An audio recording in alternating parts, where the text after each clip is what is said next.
SZA lied, and not just once. She's lied about her age, her education, her body, even her exes, and we all just looked the other way. The same artist who built a career off being real, raw, and relatable has more inconsistencies in her backstory than a bad reality show script. And let's be real, most of us didn't notice or didn't care because CTRL was a classic, because Kill Bill slapped, because her music feels honest, even if the artist behind it is playing a whole different game. But here's where it gets deeper. That 5-year album delay after CTRL, not a perfectionist move, it was a war behind the scenes. Labels yanked hard drives, managers clashed, and SZA was publicly hinting at quitting the industry while quietly getting shut down. And all those mystery lyrics about heartbreak, the ones you cried to at 3 a.m., there's almost zero proof those relationships ever existed. What if the woman we think we know, the awkward anti-celebrity, the misunderstood loner, the queen of vulnerable lyrics, isn't real at all? This is not just about SZA's success story. It's about what she never told us. And what she did tell us might have been a carefully crafted illusion. Let's talk about the truth behind the lies. Let's be honest. SZA's whole brand is built around being the imperfect perfection. She's the girl who's too real for Hollywood, the girl who doesn't really care about fame, the girl who's just trying to figure it all out like the rest of us. Except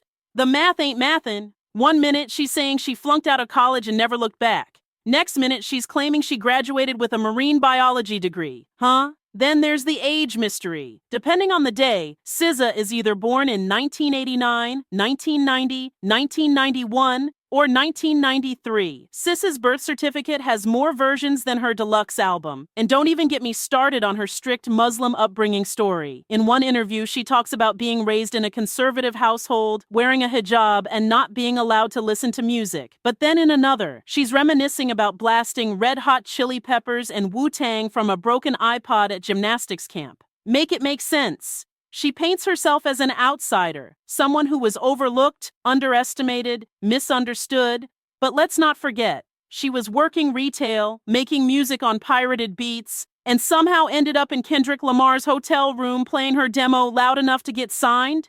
That's not just luck, that's hustle, with a storyline. The truth is, SZA knows how to sell a narrative. She knows what makes people lean in. Anxious, misunderstood, awkward in interviews.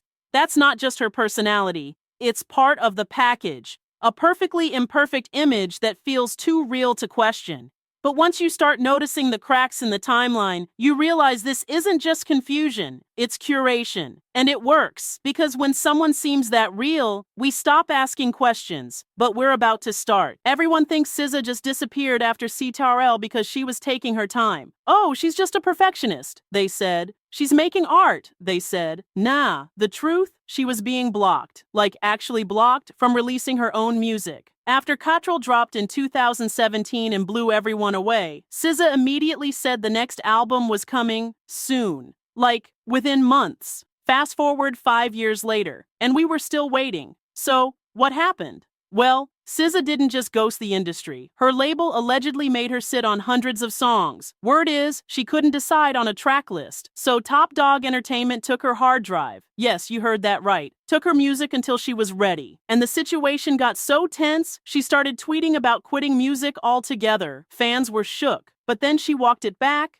and then hinted at more issues, then took it back again. One day she's calling her team hostile. The next she's saying, no is a blessing. Girl, which is it? It got to the point where fans didn't know who to believe, SZA or her silence. Meanwhile, singles were dropping out of nowhere. Some were promoted, some weren't. Some got videos, others didn't. It felt random, chaotic, almost like she wasn't in control at all. And yet, behind the chaos was a woman showing up to the studio, finishing albums in Hawaii, doing interviews like everything was fine. Spoiler, it wasn't. Because while the fans were waiting, SZA was allegedly fighting her own team, trying to release an album they kept pushing back. And that's the part no one talks about. Not every delay is creative. Sometimes it's corporate. And sometimes the artist we think is in charge is really just trying to survive the machine. SZA has mastered the art of playing anti-fame while still benefiting from every inch of it. She'll say she hates the spotlight, that she's not built for the industry, that she feels broken by the pressure. But then she turns around and drops a visual masterpiece like the Kill Bill video, riding a fame wave that most artists would sell their souls for. It's giving I'm Shy energy with a full glam squad and cinematic rollout behind it. Let's be real. SZA knows how to move in silence until it's time to trend. She's not constantly online like some celebs. She disappears, says something cryptic, lets the fan theories build, then boom, she's back with a billion-stream hit. That's not someone who's running from fame. That's someone who knows exactly how to weaponize it. And don't forget the award show moments, the dramatic outfits, the viral red carpet shots, the awkward but cute interviews. SZA leans into being relatable just enough, but never too much, never messy, always calculated. She once said in an interview, "Fame isn't natural. I hate it here." But let's not ignore the fact that she's signed to one of the most powerful teams in music, collaborated with the biggest names in pop and hip-hop, and dropped one of the most successful albums of the decade. So, which is it? Is she trapped by the machine or driving it? Because from the outside, it kinda looks like she's doing both. And if being overwhelmed by fame is part of the brand, it's working way too well. Let's not tiptoe around it. SZA's transformation has been wild. Fans who've been around since the Z mixtape days are looking at her now like, wait,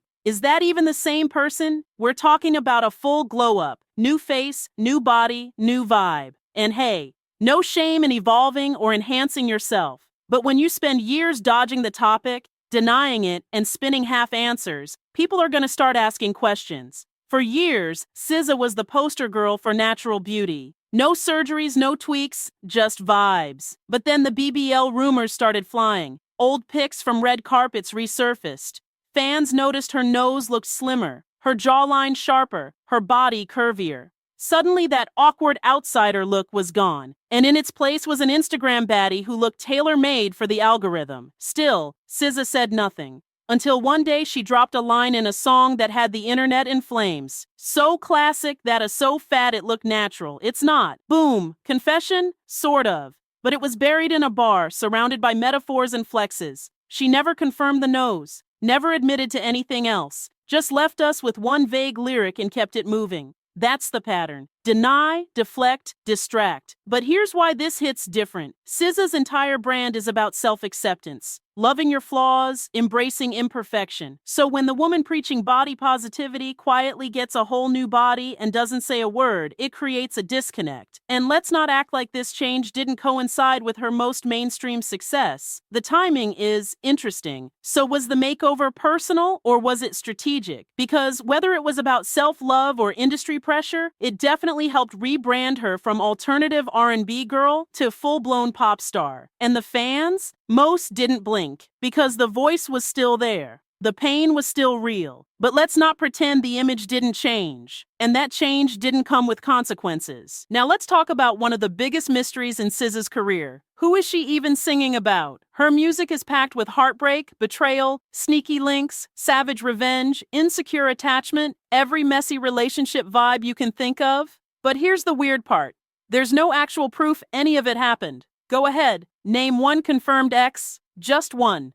You can't, because SZA has managed to build an entire discography around love and loss, without ever publicly claiming a single relationship. She keeps it so vague that fans are out here turning into private investigators over a lyric. Some swear she dated Drake. Others think it's about a SoundCloud boyfriend from the Z era. And every time she's asked directly, she dodges the question, laughs it off, or says, "It's not important." But let's pause for a second. Isn't it a little convenient? It allows her audience to project their own heartbreak onto her song. The Weeknd?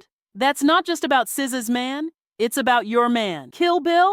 You weren't just vibing. You were plotting. She taps into that universal hurt without giving away anything personal, which makes it all the more relatable. But also, a little suspicious. Because the truth is, nobody knows what's real and what's made up.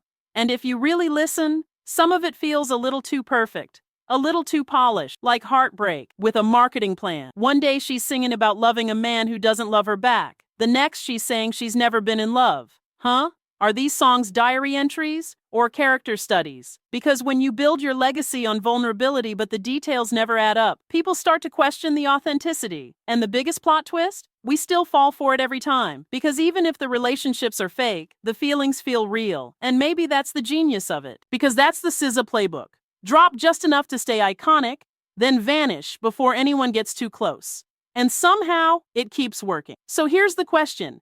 Is SZA the most honest voice in R&B or the most carefully constructed? Because after all the inconsistencies, the shifting backstories, the silent surgeries, the mystery men, the label drama, it's clear the version of SZA we know is curated. But maybe that's the point.